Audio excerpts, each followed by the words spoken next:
Hi dears, അസ്സലാം വലൈക്കും. നമ്മുടെ പുതിയൊരു വീഡിയോയിലേക്ക് എല്ലാവർക്കും സ്വാഗതം. അപ്പോൾ ഇന്നൊരു പലഹാരമായിട്ടാണ് വന്നിട്ടുള്ളത്. ഒരു ഈവനിങ് സ്നാക്കായിട്ടൊക്കെ നമുക്ക് ഉപയോഗിക്കാം. ഗോതമ്പ് പൊടി കൊണ്ടാണ്, സ്വീറ്റാണ്. അപ്പോൾ നമുക്കിത് എങ്ങനെ ഉണ്ടാക്കാമെന്ന് നോക്കാം അല്ലേ.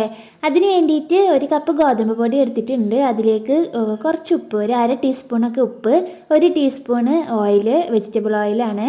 ഞാനിപ്പോൾ സൺഫ്ലവർ ഓയിലാണ് ഉപയോഗിച്ചിട്ടുള്ളത്. എന്നിട്ട് അതിലേക്ക് 1/2 കപ്പ് വെള്ളം ഒഴിച്ചിട്ടുണ്ട്. നമുക്കിത് നല്ലൊരു ഡോ ആയിട്ട് കിട്ടണം. സ്മൂത്ത് ആൻഡ് സോഫ്റ്റ് ആയിട്ടുള്ള ഒരു ഡോ ആയിട്ടാണ് കിട്ടേണ്ടത്.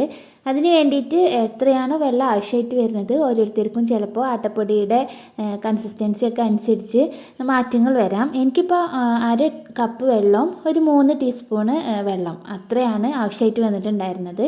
അപ്പോൾ തന്നെ നല്ലൊരു ഡോ ആയിട്ട് കിട്ടിയിട്ടുണ്ടായിരുന്നു. ഇനി കൈകൊണ്ട് നന്നായിട്ട് കുഴച്ചെടുക്കുക. നല്ല ഫോഴ്സ് ചെയ്ത് ബൗളിലിട്ട് കുഴച്ചെടുത്താൽ മതി. അപ്പം നമ്മുടെ വീഡിയോസ് ആദ്യമായിട്ടാണ് കാണുന്നതെന്നുണ്ടെങ്കിൽ ഒന്ന് സബ്സ്ക്രൈബ് ചെയ്യട്ടോ. സബ്സ്ക്രൈബേഴ്സ് കൂടുമ്പോൾ ഭയങ്കര സന്തോഷമാണ്. അത് ഒരെണ്ണം തന്നെ കൂടി പോയാലും നല്ല സന്തോഷമാണ്. അപ്പോൾ നമ്മൾ കുഴച്ചെടുത്തിട്ട് നല്ലൊരു ഡാക്കി മാറ്റിയിട്ടുണ്ട്. ഇനി ഡ്രൈ ആയി പോവാതിരിക്കാൻ വേണ്ടിയിട്ട് കുറച്ച് എണ്ണ തടവി കൊടുക്കുകയാണ്. ഇനി അതിലേക്കുള്ള ഫില്ലിങ് തയ്യാറാക്കണം. അതിനൊരു പാൻ അടുപ്പത്ത് വെച്ചിട്ട് ഫ്ലെയിം ഓൺ ആക്കിയിട്ടുണ്ട്. അതിലേക്ക് 2 കപ്പ് തേങ്ങയാണ്. ഒന്ന് ചൂടാക്കി എടുക്കുകയാണ്. നമുക്കൊന്ന് പൊടിച്ചെടുക്കണം, അതിന് വേണ്ടിയിട്ടാണ്. ഇനി അതിലേക്ക് കുറച്ച് കാഷ്യും കൂടെ ഇട്ടിട്ട് നമുക്കിതൊന്ന് പൊടിച്ചെടുക്കാം. വെള്ളമൊന്നും ചേർക്കരുത്, ജസ്റ്റ് ഒന്ന് പൊടിച്ചെടുക്കുക മാത്രമാണ് ചെയ്യണത്. ഇനി അതിലേക്ക് ആവശ്യമായിട്ടുള്ളത് ശർക്കരപ്പാനിയാണ്. അതിന് വേണ്ടിയിട്ട് 1/2 കപ്പ് ശർക്കര പൊടിച്ചെടുത്തത്, പിന്നെ 1/4 കപ്പ് വെള്ളം കൂടി ചേർത്തിട്ട് ഒന്ന് മെൽറ്റ് ചെയ്തെടുത്തു. എന്നിട്ട് അതിൽ അഴുക്കൊക്കെ ഉണ്ടെങ്കിൽ പൊയ്ക്കോട്ടെ എന്ന് വിചാരിച്ചിട്ട് ഒരു അരിപ്പയിലൂടെ വേറൊരു പാനിലേക്ക് അത് അരിച്ചെടുത്തു കേട്ടോ. എന്നിട്ട് അതിലേക്ക് പിന്നെ തേങ്ങ പൊടിച്ചതും കുറച്ച് ഒരു ടീസ്പൂണോളം ഏലക്കായ പൊടിച്ചതും കൂടെ ചേർത്തിട്ട് ഒന്ന് മിക്സ് ചെയ്ത് കൊടുക്കുകയാണ്.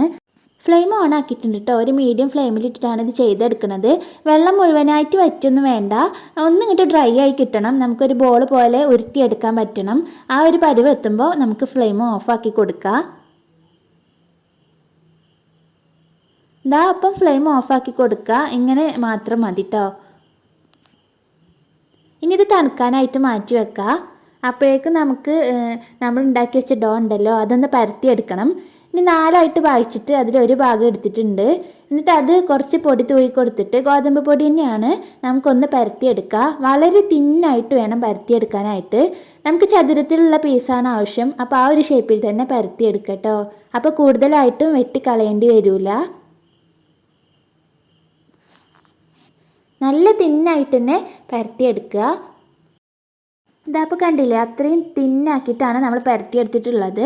ഇനി ഇതൊരു ചതുര കഷ്ണങ്ങളാക്കിയിട്ട് മാറ്റണം. അതിന് വേണ്ടിയിട്ട് ബാക്കിയുള്ള എക്സ്ട്രാ പോർഷൻസൊക്കെ ഒന്ന് വെട്ടി മാറ്റുക.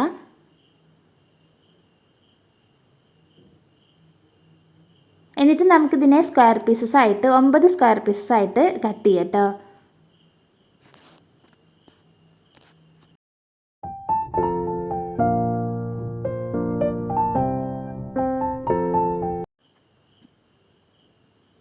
ഇനി ഓരോ പീസിലും നമ്മൾ ഉണ്ടാക്കി വെച്ചിട്ടുള്ള തേങ്ങയുടെ മിക്സ് ഉണ്ടല്ലോ, അത് ചെറിയ ബോൾസ് ആക്കിയിട്ട് വെച്ച് കൊടുക്കുക.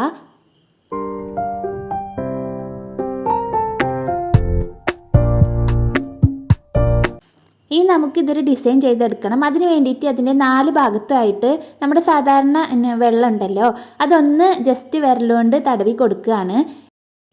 പെട്ടെന്നൊന്ന് സ്റ്റിക്കായി കിട്ടാൻ വേണ്ടിയിട്ടാണ് അങ്ങനെ ചെയ്യുന്നത് കേട്ടോ.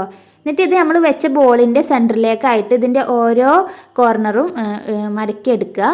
എന്നിട്ട് ഇതൊന്ന് അതുപോലെ ചെയ്ത് കൊടുക്കുക. അപ്പോൾ നല്ലൊരു ഷേപ്പിൽ നമുക്ക് കിട്ടും.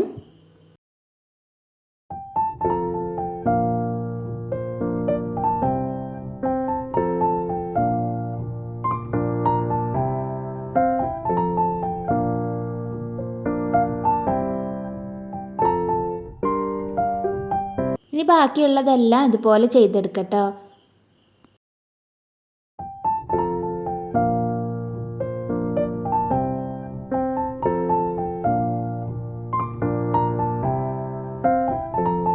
ഇപ്പോൾ എല്ലാം ഇങ്ങനെ ചെയ്തെടുത്തിട്ടുണ്ട്. ഇനി നമുക്ക് ഫ്രൈ ചെയ്തെടുക്കണം. അതിന് വേണ്ടിയിട്ട് ഓയിൽ ചൂടാവുമ്പോൾ ഇത് ഓരോന്നായിട്ട് ഇട്ട് കൊടുക്കാം. ഒരു ഭാഗം ഒരു ഗോൾഡൻ ബ്രൗൺ കളർ ആവുമ്പോൾ നമുക്ക് തിരിച്ചിട്ട് കൊടുക്കാം. നല്ല ക്രിസ്പി ആയിട്ടുള്ളൊരു സ്നാക്കാണ്, ഭയങ്കര ടേസ്റ്റാണ്. എല്ലാവരും ട്രൈ ചെയ്ത് നോക്കിയിട്ട് കമൻസിലൂടെ ഫീഡ്ബാക്ക് അറിയിക്കട്ടോ. നിങ്ങൾക്ക് വീഡിയോ ഇഷ്ടമാണെങ്കിൽ ഒന്ന് ലൈക്ക് ചെയ്യണേ. ഇത് നല്ല ക്രിസ്പിയാണ്, നല്ല ടേസ്റ്റാണ്. അപ്പോൾ അടുത്ത വീഡിയോയിലൂടെ വേറൊരു പുതിയ വിഭവമായിട്ട് വരാം. അതുവരേക്കും bye, see you, thank U.